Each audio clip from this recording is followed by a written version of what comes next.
So there are four critical resources you need to think about. As we just talked about, they're physical resources, financial resources, human resources, and intellectual resources. Let's take a look at each one of these. For physical resources, these might seem at first kind of the obvious is your company's facilities, and that is office space, company location. Are you in downtown Palo Alto, or are you in Ann Arbor, Michigan?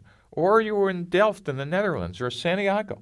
Where's the best place to locate your company's headquarters, and where are you going to do most of the work? The second part of physical resources, where are you going to get the supply for your product and services? So, for example, if you're making silicon, who's going to be your silicon wafer supplier in the value chain? Or if you're making steel, where are you going to get the iron ore? Or are you going to need thousands of square feet of warehouse space if you're going to set up a distribution center? Now, what's really interesting is this kind of obviously affects where are you going to put your company facilities? Maybe you want to have your manufacturing facility next to the key supplier.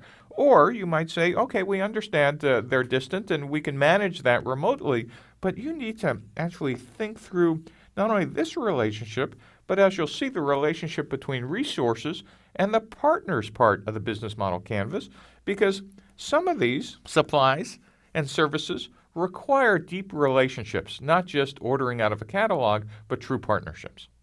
Now, the other thing to just remember is many physical goods, if you're in a physical channel, are capital intensive, which is a fancy word for saying doing a startup like Tesla or SpaceX is very different than doing a iOS or Android app. The amount of resources you're going to need for physical goods just are dramatically different. And when you're thinking about the finance component, you want to really think about what happens after year one, year two, etc. How do you scale this business?